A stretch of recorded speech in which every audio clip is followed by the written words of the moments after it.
Today we continue the series on the unveiling of the Antichrist. In this particular series we're looking at the person of the Antichrist, what his various attributes will be, and how he will manifest himself into the earth. In the previous series we looked at the kingdom of the Antichrist, where his power will originate from, and we're not going to discuss that in any depth today. What we want to look at specifically today is the Antichrist's ability to deceive, his power, and also his link to the Islamic faith. Because you recall in the previous series we've had a look at the fact that the Antichrist will in fact arise out of the Islamic faith. And in the previous discussion we discussed the fact that the Antichrist is located currently in the bottomless pit. And we looked at the origin of the Antichrist, how he came into being, and we're not going to touch on that in any way today. And so the passage of scripture that we'll open up today's discussion with is in Daniel chapter 8, verse 23 through to 25.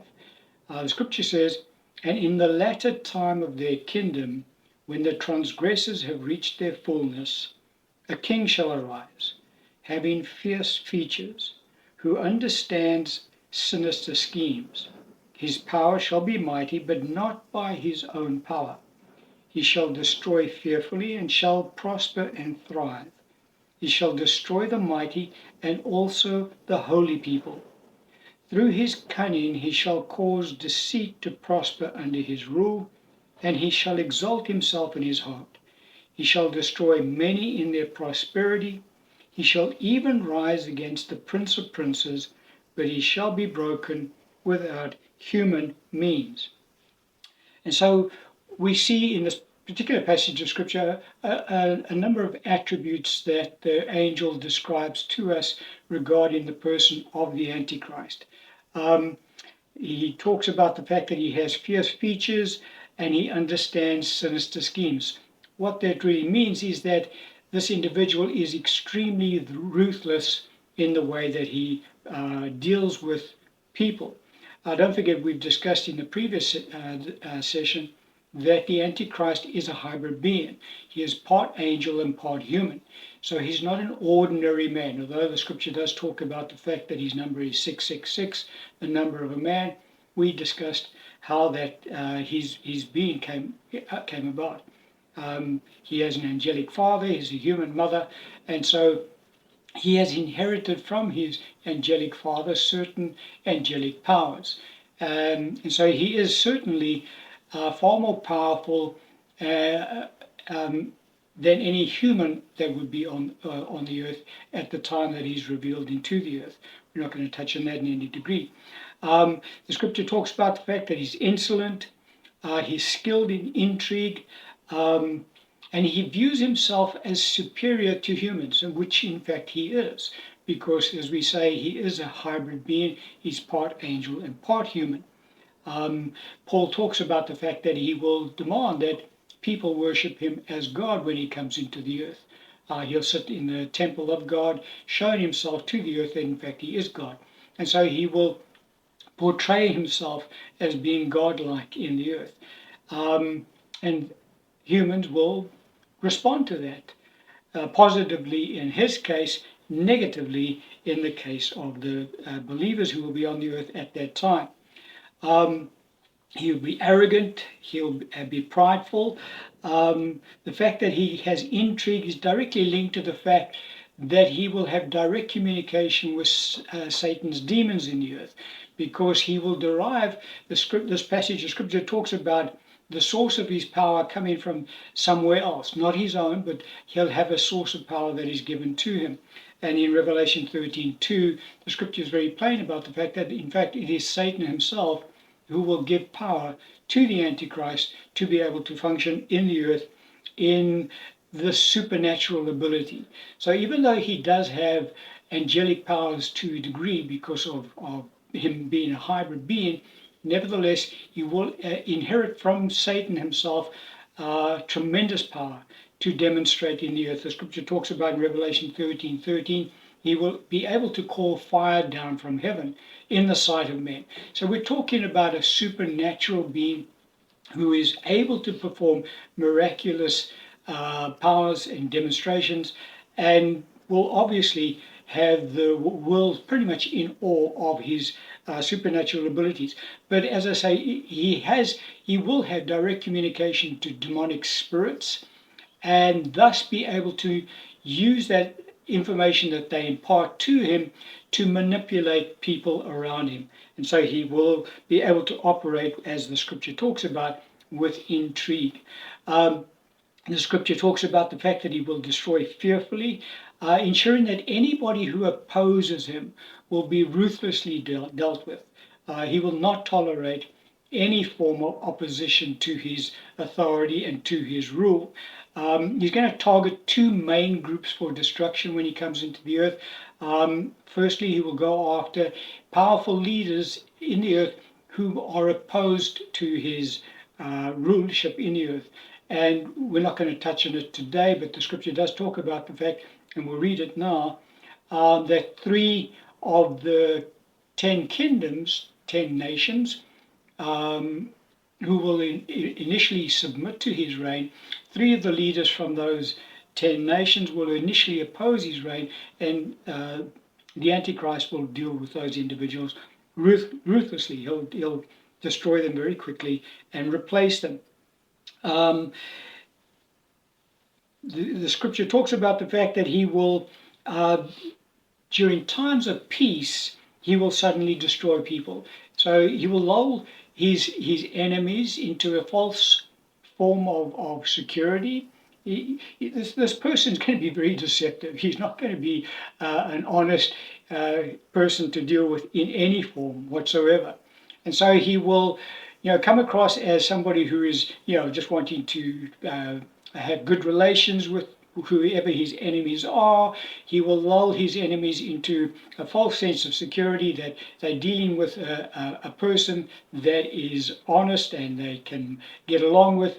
And when they think that everything is sorted out, it's at that point that he will turn on them very ruthlessly and just completely destroy them. So we're talking about a very evil person. There's going to be absolutely no part about him that will be worth dealing with. He will be completely anti anybody who is going to oppose his reign and oppose his rule. So much so that the scripture talks about the fact that he will even rise against the prince of princes, talking about his attempt at the end of the age to in fact go against the Lord Jesus Christ when the Lord returns. That takes place at the Battle of Armageddon. The scripture talks about, we just read it, that he will be destroyed without human means. Because we've also mentioned before that the Antichrist is in fact immortal, cannot die. And even at the Battle of Armageddon, where the scripture talks about the fact that the Lord Jesus, with the breath of his mouth, will destroy the armies of the Antichrist. It talks about the fact that the Antichrist himself and the false prophet will be captured and thrown alive into the lake of fire, indicating to us that even the Lord himself is unable to destroy these individuals because they are immortal. They inherit immortality from their angelic fathers, and that is why they will be cast alive into the lake of fire and brimstone. And so that's why the scripture talks about the fact that they will have to be destroyed without human means. No human is able to come against them.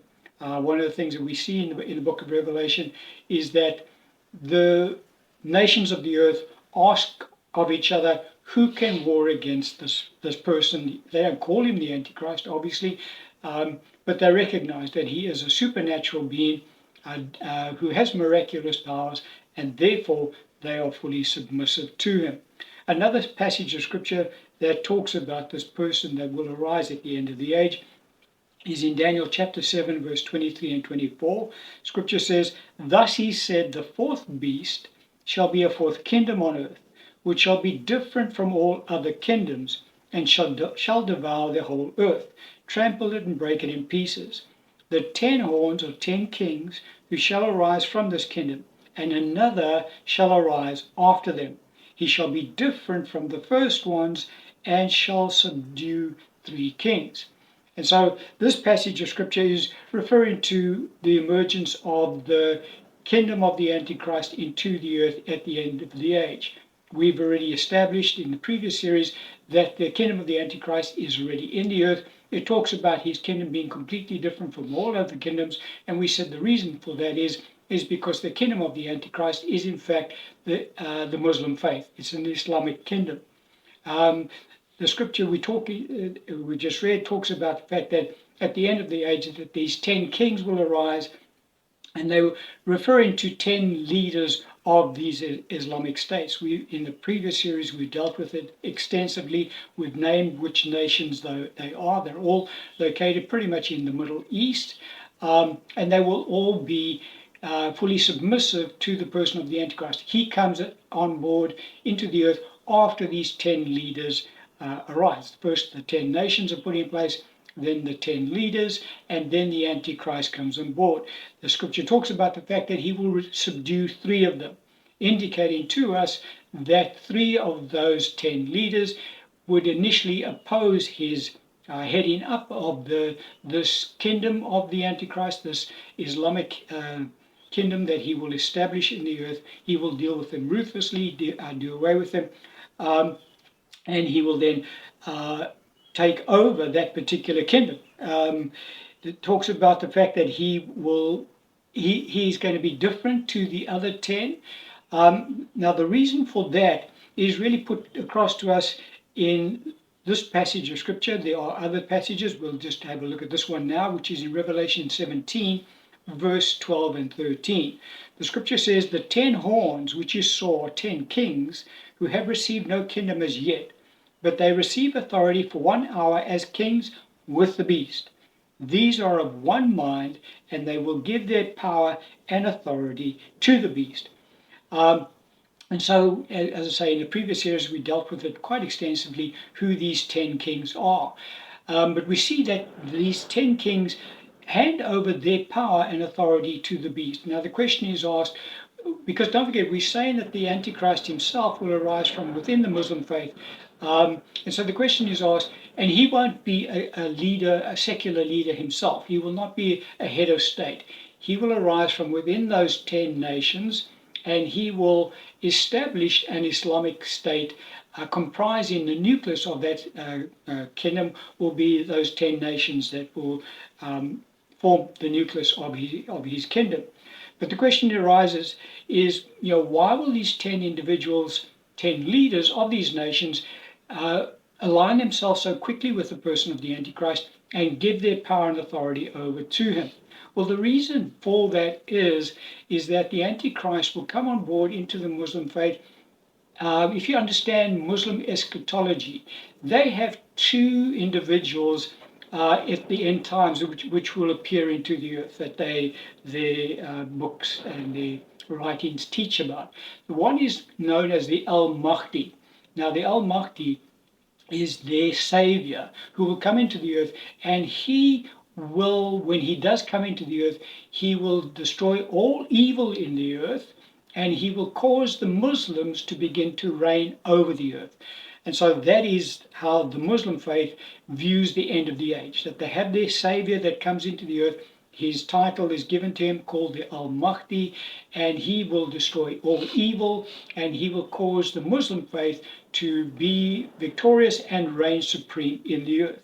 Now, he has somebody else that joins him, comes into the earth just after him, not at the same time, but just soon after he appears into the earth, and that person is called Isa, and that is a prophet that will come into the earth who will proclaim that the al-Mahdi is to be revered and to be obeyed in the earth by the Muslim faith, and obviously the Muslim kingdom spreading throughout the earth will insist that everybody thus converts to the Muslim faith and swears allegiance to the al-Mahdi.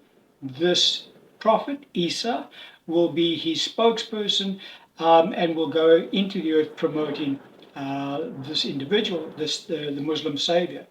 Well, it ties in almost exactly with the person of the Antichrist and, in the book of Revelation, the false prophet. those two individuals will come into the earth. The Antichrist will come into the earth first. The book of Revelation teaches us that, and the false prophet will appear thereafter. And the false prophet will go into the earth to promote the person of the Antichrist, that the whole world should begin to serve him and proclaim him as God. And so you can see the very close similarity that exists between the Christian eschatology and the Muslim eschatology. They both have these two individuals that come into the earth at the end of the age, and they're both looking at it from two different opposite viewpoints, obviously. Whereas the Christians see the Antichrist as being the Antichrist, who is against the Lord, the Muslims see him, al-Mahdi, as being their savior. And that's how he comes into the earth, and that's how he's able to establish himself as the ruler of the Islamic nations. Because they recognize him as the al-Mahdi. He portrays himself as the al-Mahdi. When Isa, the prophet, comes into the earth, he confirms this fact. And so all of these Islamic states will bow down to him and worship him, and acknowledge him that he is their savior. They will buy into it straight away. Remember, and the scripture does talk about the fact that we have these three leaders who are skeptical initially. They do not want to submit to him. He destroys them. He replaces them with individuals who will then lead their nations and give the authority over to him. And again, we've mentioned in Scripture that in Revelation 13:2, that his throne and his authority is given to him by Satan himself. And one of the points in Paul's writings, 2 Thessalonians 2:4, talks about the fact that he will sit as God in the temple of God, proclaiming himself to the earth that in fact he is God. And we can understand that when we look at this person called the al-Mahdi, because he will come into the earth and he will have that requirement that everybody acknowledges he is in fact God in the earth. And that ties in with the Muslim faith. And so that kind of gives us some idea about the person of the Antichrist. In the next session, we want to just discuss pretty briefly his immortality, because that is going to obviously be important when we look at how he is able to deal with issues that will arise in the earth when he does appear. The scripture does give us some indication about what will transpire at that time. And so understanding his immortality brings more light on that particular subject. But we're going to end the teaching on that point today. Amen.